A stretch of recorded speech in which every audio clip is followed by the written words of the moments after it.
성경을 보면 하나님 나라, 천국 같은 의미로 우리가 생각하잖아요. 그런데 사복음서에 이 하나님 나라와 천국이라는 용어가 정확하게 87번 나옵니다.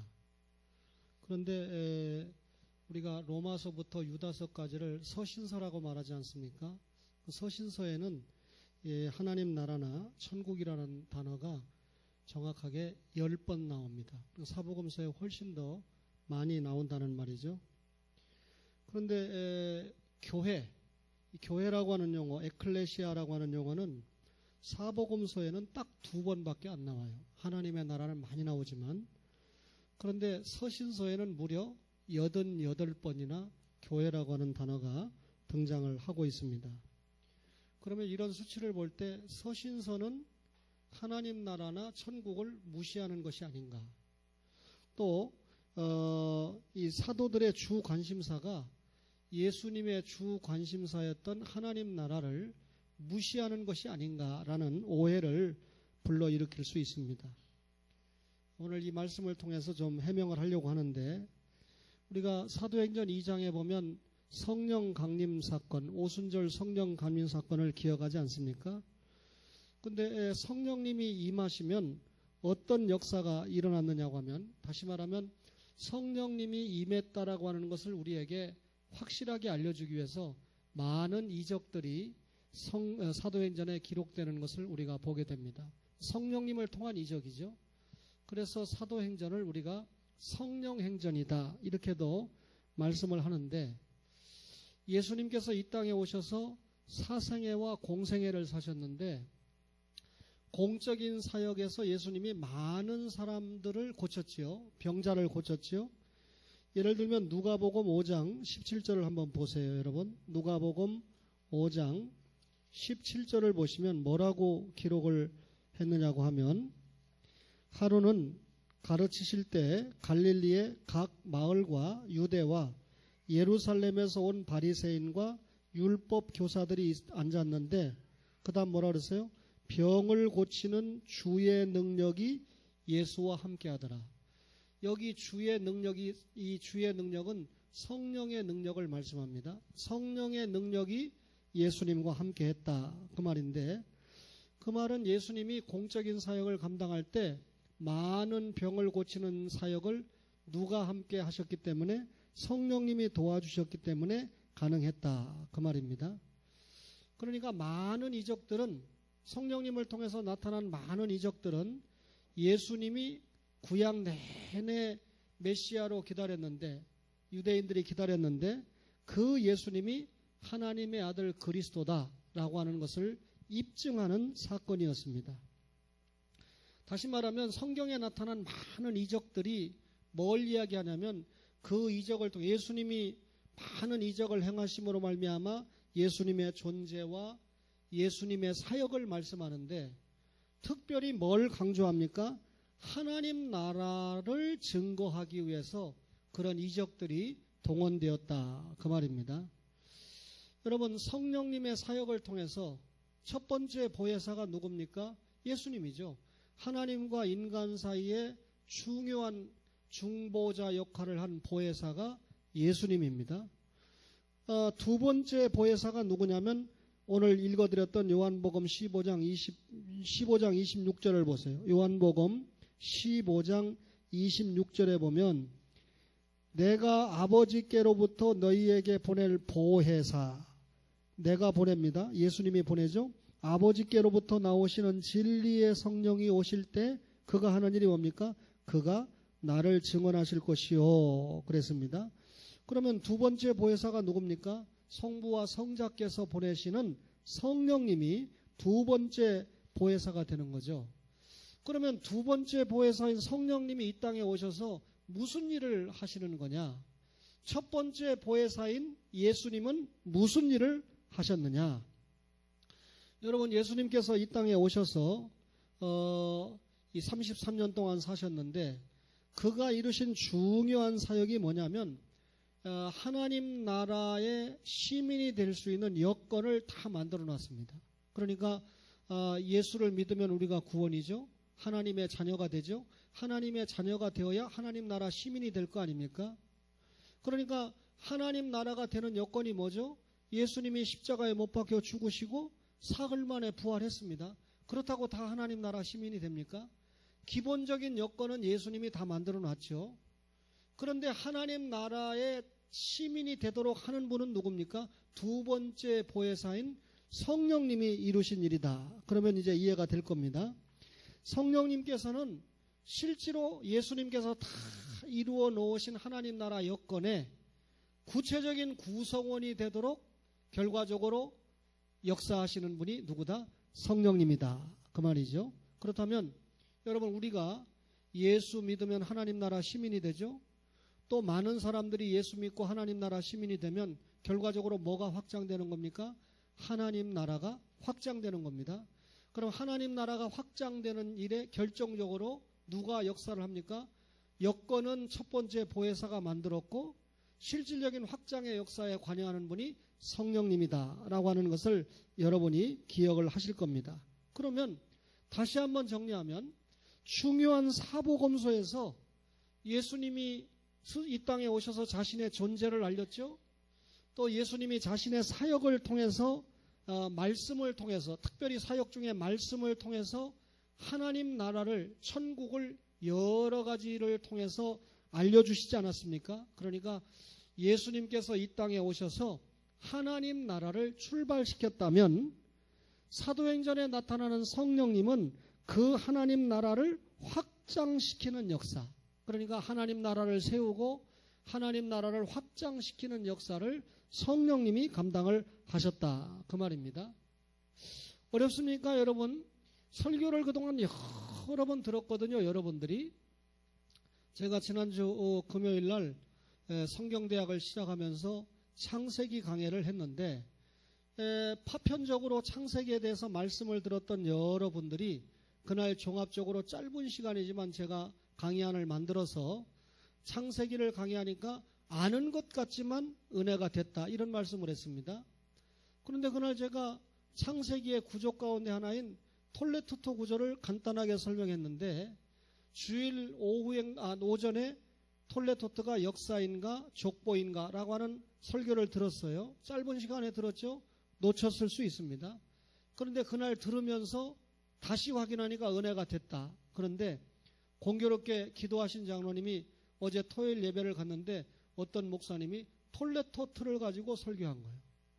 그러니까 이미 금요일 밤에 자기 목사를 통해서 톨레토트에 대한 기본적인 구조를 들었는데 그분이 그 짧은 시간에 그걸 다 강의할 수가 없고 거기에 또 그걸 설교할 수 있는 시간이 아니죠. 그런데 톨레토트를 통해서 강의하면서 가인의 족보와 아담의 족보를 이야기하는데 가인의 족보는 사람과 사람이 그냥 사랑해서 자식들이 나오는 그런 족보로 설명을 하고 아담과 셋으로 이어지는 족보는 히트파일 동사로 히브리어로 하나님이 사랑하게 해서 나오게 한 족보다, 선택받은 족보다 라고 하는 걸 강조하니까 색다른 은혜를 받았다고, 아마 그동안 다니면서 굉장히 은혜를 받았다고 저에게 간증을 하시더라고요. 그러니까 기본적인 말씀에 대한 베이스가 깔려서 또 그 말씀을 들으면 은혜가 되거든요. 외부에서 종종 설교 요청을 받을 때 어떤 목사님은 내가 이 교회에 가서 하나님의 말씀으로 은혜를 끼쳐야 되니까 성도들이 잘 모르는 에스겔이라든지 저 깊은 어디 레이기 깊숙한 골짜기에서 꺼내서 말씀을 추석해야 되겠다라고 하는데 은혜 받는 사람이 없죠. 여러분들이 은혜를 받으려면 우선 평상시에 많이 듣던 말씀을 들을 때 은혜가 됩니다. 그러니까 저는 그런 것을 알기 때문에 외부 강의에서 설교 요청을 받을 때 정확하게 성도들이 알만한 내용을 알만한 구절을 뽑아서 그 구절을 하나님이 왜 기록했는가를 깊이 연구해서 전하면 성도들이 상당히 은혜를 받는 것을 많이 체험을 하게 됩니다. 여러분들이 오전 예배가 아니고 오후 예배 앉아 계신데 오늘 염도영 성도님도 집사님도 아니고 성도입니다. 이만승 성도님도 성도님입니다. 그런데 이분들이 오후 예배 앉아 있는데 지금 이런 설교를 한다면 성령이 뭐야? 하나님 나라가 뭐야? 사복음서는 뭐지? 궁금하기만 할 겁니다. 그렇죠? 그러다가 어쩌다 딴 얘기하면 좀 들리겠죠? 근데 우리 장수복지의 어머니들은요, 적어도 이 연세가 되도록까지 오후 예배 오셔서 인내하고 또 인내하고, 그러니까 자기 목사의 음성에 익숙해요. 어떤 목사가 와서 쉽게 설교를 해도 덜 익숙하고, 자기 목사가 서서 좀 어렵게 요리를 해서 내놔도 굉장히 익숙한 어른들이기 때문에 수요일날 오셔서 잘 잡수실 그런 특권이 주어지는 거죠. 오늘 그 얘기를 했더니 우리 장수복지 어른들 안 오시면 안 됩니다. 그랬더니 윤군자 집사님이 어떻게 생긴 기회인데 우리가 빠집니까? 할머니들은 절대 안 빠집니다. 염려하지 마세요. 야, 할렐루야. 앞으로 모이는 데는 윤군자 집사님이 부장으로 임명을 받아야 돼요.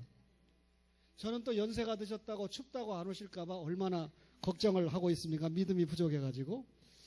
여러분, 이 사복음서는 하나님 나라를 출발시켰다면 사도행전 역사서에서 하나님 나라가 확장이 되는데, 한 번 더 얘기하면 예수님은 교회가 탄생하기 전에, 예루살렘 교회가 첫 교회잖아요. 교회가 출생하기 이전에 하나님 나라를 위해서 일했다고 하면, 성령님은 이미 오셔서 사역하시는데 교회가 출생했잖아요. 예루살렘 교회가 출생을 하면서 여러 교회가 생기지 않습니까? 따라서 성령님은 교회를 통해서 하나님 나라를 확장을 시켰다라고 하는 것을 우리가 알 수가 있습니다. 그럼 제가 서론에서 예수님은 하나님 나라를 많이 말씀했는데, 서신서는 사도들이 얘기한 거 아닙니까? 사도들은 하나님 나라보다 교회를 많이 언급했다고 그래서 다른 것이 아니고, 예수님의 주 관심사인 하나님 나라를 무시한 것도 아니고, 교회가 탄생한 이후에는 하나님 나라를 뭘 통해서? 교회를 통해서 성령님이 제자들을 통해서 확장시어 갔다라고 하는 것을 우리가 알 수가 있는 것이죠. 따라서 여러분, 하나님 나라와 교회를 다르게 생각할 필요는 없지만 오늘 설교는 잘 들어주셔야 됩니다. 여러분, 성령님께서는 교회와 성도들을 통해서 하나님 나라가 확장되는 것을 이루어 가십니다. 그러니까 우리가 예수 믿고 하나님 자녀가 되고 하나님 나라가 시민이 돼서 그것이 늘어나면 결국 하나님 나라가 확장되는 거 아닙니까? 그렇다면 지금 교회를 통해서 예수 믿는 신자가 늘어난다라고 하는 것은 하나님 나라가 확장되어 간다, 그 말이죠. 근데 교회 나오다가 믿음 떨어진다고 교회 안 나오는 사람이 생기고 그러면 하나님 나라가 확장될 수가 없어요. 그러니까 새 신자가 오는 것도 하나님 나라 확장이지만, 여러분들이 말씀을 잘 듣고 하나님의 말씀에 견고하게 서는 것도 분명한 하나님의 나라 확장이라는 것을 우리가 알 수가 있죠. 여러분, 하나님 나라 확장의 사명을 누가 받았습니까? 교회가 받았습니다. 그래서 예수님은 씨 뿌리는 비유를 통해서, 또 알곡과 가라지 비유를 통해서 이 땅에서 하나님 나라가 교회를 통해서 30배, 60배, 100배의 결실을 본다라고 말씀을 했죠. 따라서 여러분, 복음이 뭡니까? 예수님께서 말씀하신 것이 복음이라고 하면, 여러분, 성령님은 이 복음을 통해서 우리를 중생시켜서 하나님 나라를 확장시키는 역사를 하신다는 거죠. 오늘 읽었던 요한복음 16장 13절을 보세요. 그러나 진리의 성령이 오시면 그가 너희를 모든 진리 가운데로, 예수님 가운데로 인도하시리니, 성령님이 스스로 말하지 않고 오직 들은 것을 말합니다. 또 장래일을 너희에게 알립니다. 그가 내 영광을 나타내니 내 것을 가지고 너희에게 알리시겠습니다. 그럼 성령님이 이 땅에 오셔서 뭘 알리는 겁니까? 한마디로 말하면 복음을 알리는 거예요. 예수님을 알려주는 사명이 성령님이 이 땅에 오신 중요한 사명이라는 거죠. 여러분, 사도들은 교회를 중심으로 사역을 했습니다.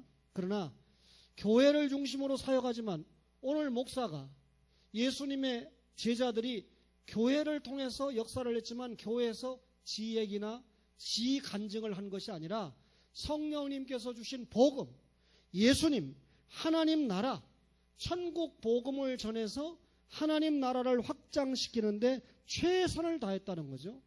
따라서 예수님이 말씀하신 하나님 나라와 제자들이 말한 교회 사이에는 차이가 있습니까? 없습니까? 차이가 없다는 뜻입니다. 여러분, 우리가 예수님이 말씀한 하나님 나라에 관심을 둬야 되는데, 오늘날 교회들이 이 하나님 나라를 잘 이해하지 못하고 예수 믿으면 구원이다, 예수 믿으면 천당 간다, 이것만 강조하는 겁니다.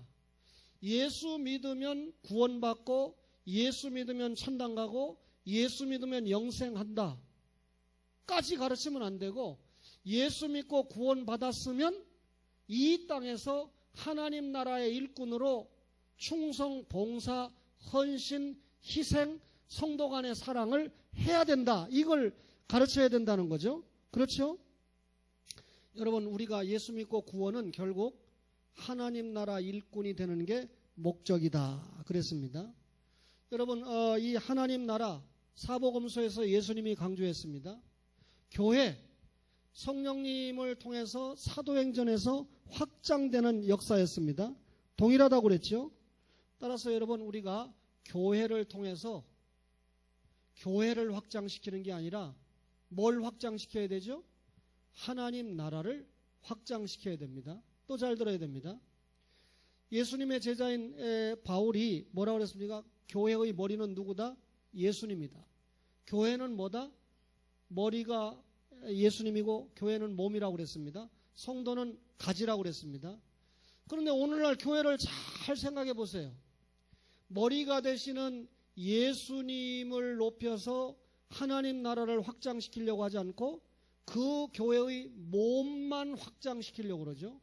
그래서 교회가 하나님 나라를 확장시키려고 안 하고 교회 자체를 확장시키려고 하는데 애를 써요. 그러니까 교회 안에 들어온 사람이 예수를 믿고 안 믿고는 상관없습니다. 돈 있는 사람, 정치하는 사람, 어떤 사람이든지 교회 안에 숫자만 많이 모이면 그 교회가 최고인 거죠. 소위 교인만 많으면 최고인 거죠. 교인만 많으면 최고가 아니고 그건 몸만 빌리는 겁니다.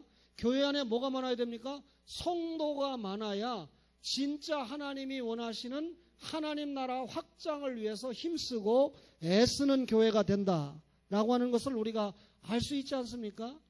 그런데 교회가 하나님 나라를 확장하려고 하지 않고 교회를 확장하려고 합니다. 하나님 나라를 확장하려고 하는 교회는 헌금을 좀 못해도 가난해도 병들어 있어도 그 사람을 회복시키고 살리려고 무한히 애를 씁니다. 그러나 교회의 몸집만 늘리려고 하는 교회는 여러분 헌금하지 못하고 주님 앞에 충성하지 못하면 버려버리는 경우가 많습니다. 하나님 나라 확장을 위해서 우리가 애를 써야 되는데요. 교회가 머리가 되시는 예수님의 지시를 열심히 따라야 몸만 불리는 게 아니라 하나님 나라를 확장시킬 수 있는데 1517년에 종교개혁이 일어났기 때문에 지금이 16년이잖아요. 이제 내년이면 700주년이 되기 때문에 종교개혁이 일어난 몇 주년입니까? 2016년에서 1500주년이 됩니까? 그러니까 종교개혁 행사를 위해서 굉장히 지금 한국교회가 떠들썩합니다. 그런데 여러분, 그 당시에 종교개혁이라고 하지만 교회개혁이라고 제가 얘기했죠.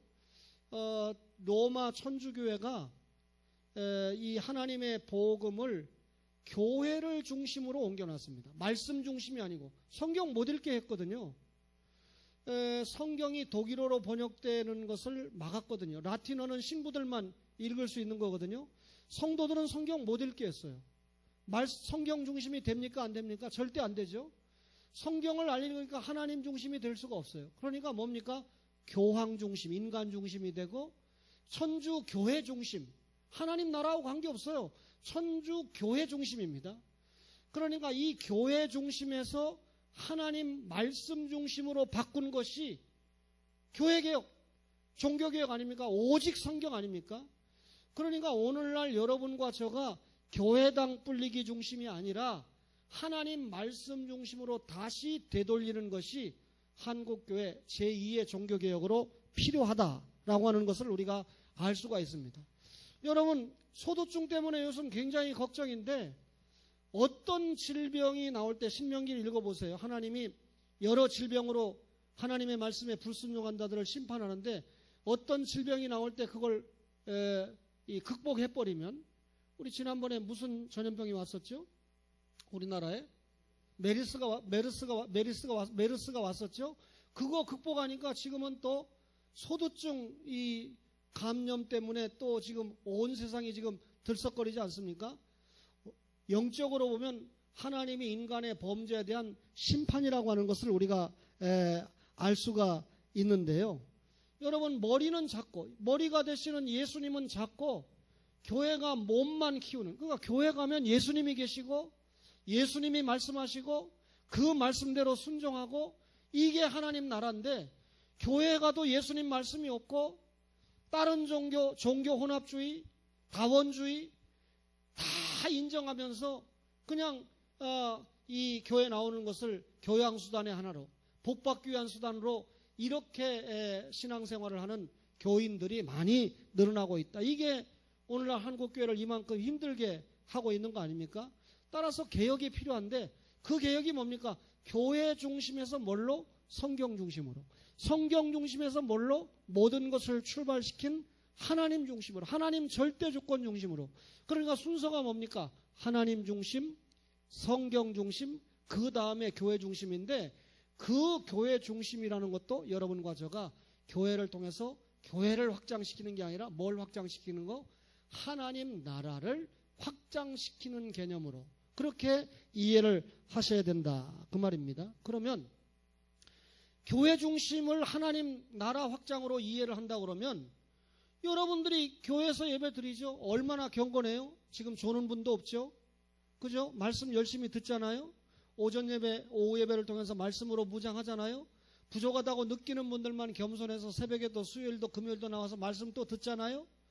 그리고 나가서 활동하는 데가 어딥니까? 가정, 아니면 직장, 아니면 학교 등등 세상이라고 하는 일터 아닙니까?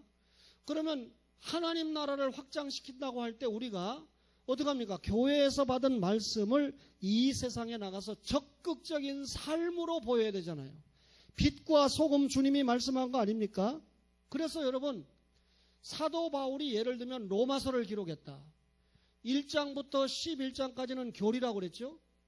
12장부터 15장까지는 윤리. 그러므로 예수 그리스도를 믿음으로 구원받았으므로 너는 산 제물로 하나님께 드려라 하면서 말씀하잖아요. 그러니까 서신서를 보면 교리 다음에 윤리가 나옵니다. 그러면 여러분, 구약 성경을 보면 이스라엘 백성들이 애굽에서 유월절 어린 양을 통해서 나온 게 뭡니까? 구원이죠. 구원받은 신자들에게 이렇게 살아라 라고 시내산에서 주신 것이 뭡니까? 율법입니다. 그러면 출애굽 이전에 여러분 유월절 어린 양이 교리라고 하면, 믿어야 구원이니까 교리라고 하면, 예수 믿어야 구원, 교리라고 하면 뒤에 너 예수 믿고 구원받았으니까 부모 공경하고 살아, 하나님 사랑하고 살아, 거짓말하지 말고 살아, 도적질하지 말고 살아 라고 하는 건 뭡니까? 윤리라고 하는 것이죠. 예수 믿고 구원받았다는 데서 끝나지 않고, 여러분과 저가 교인으로 끝나지 않고 성도, 하나님 나라의 시민으로 살아야 되니까 빌립보서 1장 27절 한번 다 같이 읽어야 됩니다. 빌립보서 1장 27절에 큰 소리로 한번 읽겠습니다. 시작. 오직 너희는 그리스도의 복음에 합당하게 생활하라 그랬습니다. 그리스도의 복음에 합당하게 생활하라는 겁니다. 그게 하나님 나라를 확장시키는 성도의 자세라는 겁니다. 교회 와서 은혜 받았다고 그러면서 세상에 나가서 크리스찬인지 아닌지 전혀 구별됨이 없는 삶을 사는 사람은 하나님 나라를 확장시키는 사람이 아니라는 것이죠. 잘 알고 있는 그 앞에 에베소서 2장을 한번 보겠습니다. 에베소서 2장 8절을 한번 보겠습니다. 너희는 그 은혜에 의하여 믿음으로 말미암아 구원을 받았으니, 예수 믿는 믿음으로 구원받았죠. 이것은 너희에게서 난 것이 아니요 하나님의 선물이라. 행위에서 난 것이 아니니 이는 누구든지 자랑하지 못하게 함이라. 여러분과 저가 예수 믿고 구원받았다고 그 구원받은 자체를 내 능력으로 구원받았다고 자랑하지 못하게, 하나님의 은혜로 구원받았다는 거예요. 우리는 그가 만드신 바라 그리스도 예수 안에서, 자 뭐라 그랬어요? 선한 일을 위하여 지으심을 받은 자니 이 일은 하나님이 전에 예비하사 우리로 그 가운데서 행하게 하려 하심이니라. 하나님이 왜 구원시켰어요? 왜 구원을 우리가 내가 내 능력으로 구원받았는데 뭐 하면 끝나는 겁니다. 그런데 하나님이 우리를 마귀의 자식에서 하나님의 자녀가 되는 구원시켰습니다. 감사하지요. 왜 하나님이 그런 구원시켰습니까? 선한 일을 위하여 그렇게 새롭게 지으심을 주었다. 그렇다면 여러분과 저가 선한 일이 되지 않으면 하나님 나라 확장의 자격자가 아니라는 거죠. 복음에 합당하게 생활하는 게 아니라죠. 선행, 즉 성화에 우리가 힘을 써야 됩니다. 우리가 아무리 착한 일을 해도 그것 때문에 구원받는 거 아닙니다. 다만 예수 믿고 구원받았기 때문에 착한 일을 많이 하면, 구원받은 믿음을 가지고 선한 일을 많이 하면 그 선한 일에 비례해서 하나님 앞에 축복을 받는 겁니다. 그러니까 선행은 우리의 이 믿음에 기초한 선행에 의하여 축복이 우리에게 비례가 된다. 그런데 하나님 축복해 주세요, 복 주세요 하면서 하나님이 원하시는 선한 일은 전혀 하지 않으면서, 믿음의 행위, 사랑의 수고는 전혀 보이지 않으면서 복 주세요 하면 위배가 되는 거죠. 골로새서 볼까요? 빌립보서 다음에 골로새서 1장 13절을 한번 보세요. 13절을 보니까 1장, 그가 우리를 흑암의 권세에서 건져내사 그의 사랑의 아들의 나라로 뭐라고요? 옮기셨으니 그 아들 안에서 우리가 뭘 받았다? 속량, 곧 죄사함을 받았느니라 라고 말씀했습니다. 그러면 죄사함을 받음으로 말미암아 세상 나라에서 하나님 아들의 나라로 소속을 바꿨습니까? 안 바꿨습니까? 바꿨어요. 그러면 세상 나라에서 살던 습관을 하나님 나라에서 원하는 습관으로 바꿔야 되죠. 그러면 하나님 나라에서 사는 법이 뭡니까? 율법, 말씀 아닙니까? 그러니까 복음에 합당하게 사는 자가 하나님 나라의 시민이지, 복음에 합당하게 살지 못하면 하나님 나라의 시민이 아니라는 겁니다. 따라서 우리가 예수 믿으면 구원입니다, 예수 천당, 이것만 강조하면 안 된다는 거예요. 예수 믿고 이 세상에서 복음에 합당하게 사는 삶, 빛과 소금의 삶을 살아야 된다는 것을 주장을 해야 된다는 거죠. 여러분, 우리가 오늘 이 서신서라고 하는 성경을 이야기했는데, 사도들이 기록한 서신서에 보면 이 영어로, 우리말로는 좀 구별이 서툴러요. 구주, 우리말로는 정확하게 말하면 구주가 영어로 Savior, Save가 구하다, 저축하다 뜻 아닙니까? 그 Savior 하면 구주예요. 예수님이 십자가에 못 박혀 죽으심으로 마귀의 자식인 우리를 구해서 나의 구세주, 구원주가 되셨다. 그 Savior라고 하는 단어가 서신서에 몇 번 나오느냐면 19번 나옵니다. 예수님이 나의 구주다 19번 나와요. 근데 예수님이 나의 주님이다 할 때 그 Savior가 아니고 영어로 얘기하면 Lord, L-O-R-D, 나의 주인이다. 구세주 아니고 주인이다. 그분이 나를 구원했으니까 과거에는 내 주인이 마귀였는데, 어떤 사람은 내 주인이 자신인데, 지금은 예수님이 우리를 구원했기 때문에 나의 주인이 누구다? 예수님이다. 나는 그의 종이다. 나는 그의 아들이다. 나는 그의 자녀다 할 때 주, 로드라고 하는 말이 몇 번이나 나오느냐면 아까 19번에 상대적으로 233번 나옵니다. 그러면 사도들이 강조한 것 가운데 하나가 교회들에게 편지를 쓰면서 예수 믿으면 구원입니다, 이걸 강조한 게 아니고, 예수 믿고 구원받았으면 그 주님을 위해서 이렇게 살아야 됩니다. 싸우지 말고 살아야 됩니다. 파벌 만들면 안 됩니다. 거짓말하면 안 됩니다. 간음하면 안 됩니다. 부모 공경해야 됩니다. 이런 말씀, 생활의 구체적인 말씀을 강조했다는 의미가 됩니다.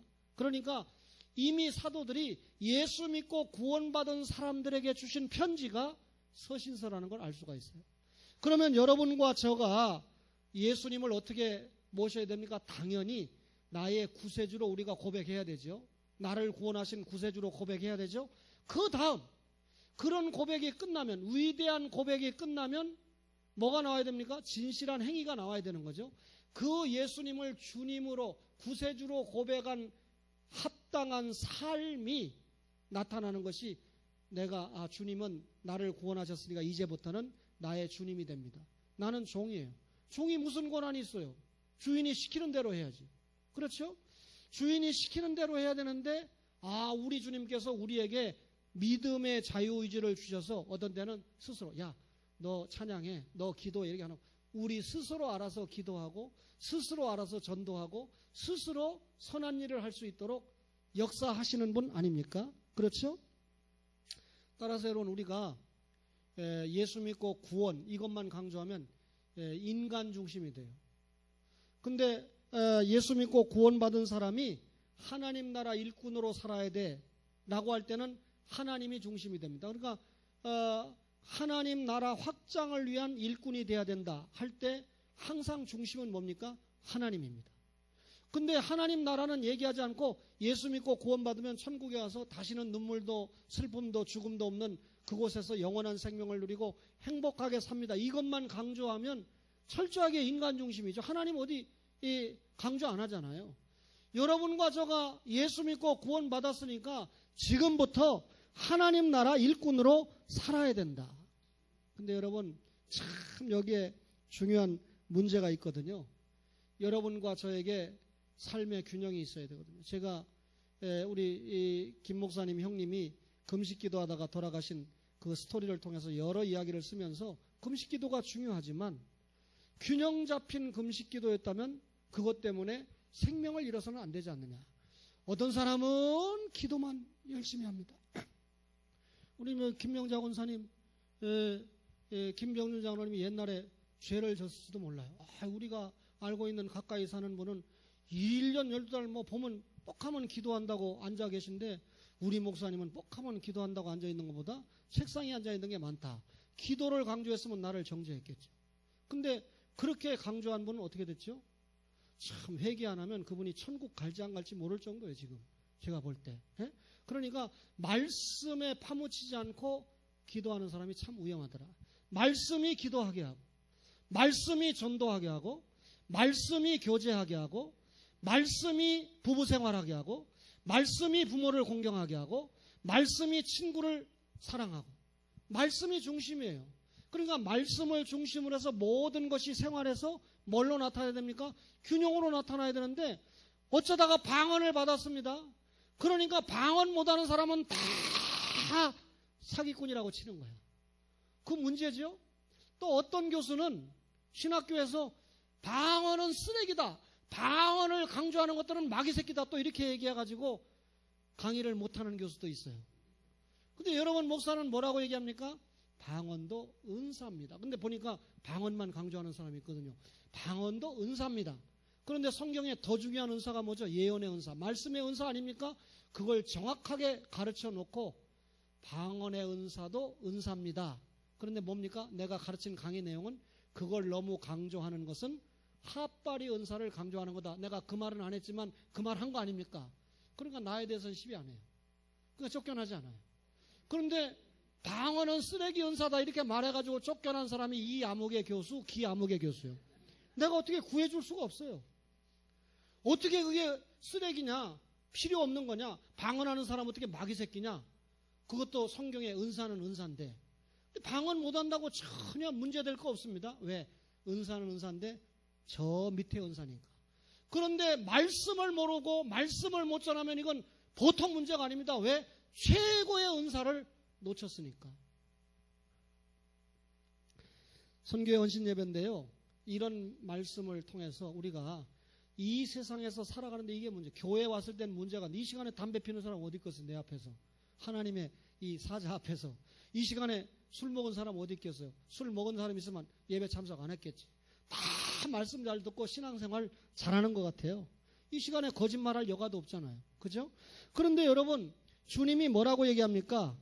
여러분 우리가 이 세상에서 복음에 합당한 생활을 할 때 이 세상에 대해서 우리가 배타적이면서 참여적인 굉장히 이중성의 원리를 대할 수밖에 없다는 겁니다. 다시 말하면 이 세상의 문화가 인간 나라를 세우려고 하면 당연히 크리스찬으로서 하나님 나라 시민으로서 배척해야 됩니다. 그렇죠? 우리를 끌고서 주일날 교회 가지 말자. 동창회 가자. 술 한잔 하자. 당연히 하나님 나라에 역행되는 거기 때문에 배척해야 됩니다. 그런데 이 세상에서 하나님 나라를 세우는 것이라고 하면 적극적으로 여러분과 저가 도와야 되죠. 우리가 예수 믿고 바깥에 나가서 직장에서 가보니까 직장에 이 상사가 안 믿는 회사인데 사장이 예수 믿습니다.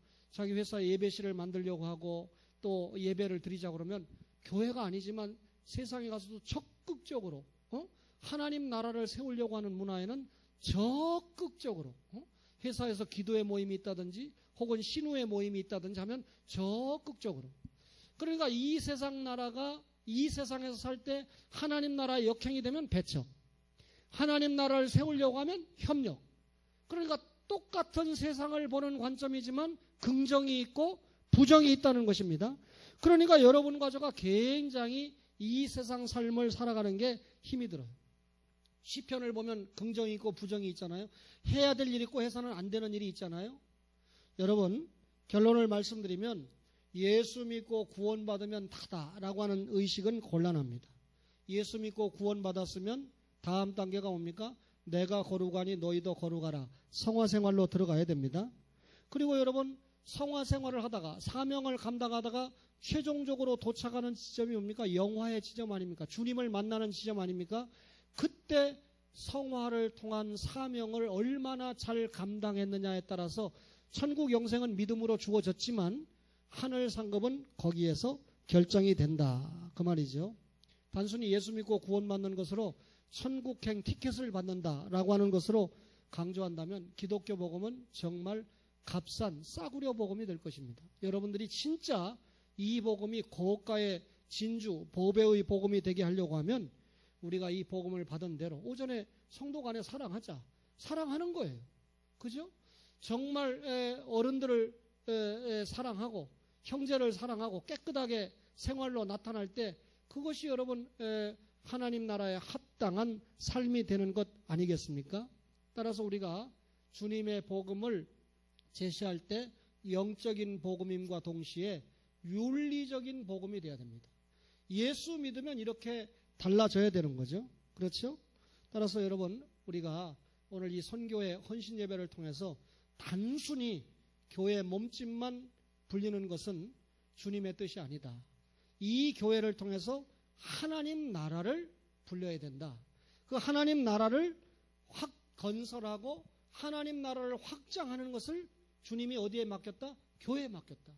그런데 교회가 부동산 장사에만 치중하고 교인 수 늘리는 데만 치중하면 주님이 기뻐하시지 않는다. 그 말입니다. 정말 하나님 나라 확장을 위해서 멋있게 사용받는 초원의 가족들이 되시기를 주님의 이름으로 간절히 바랍니다.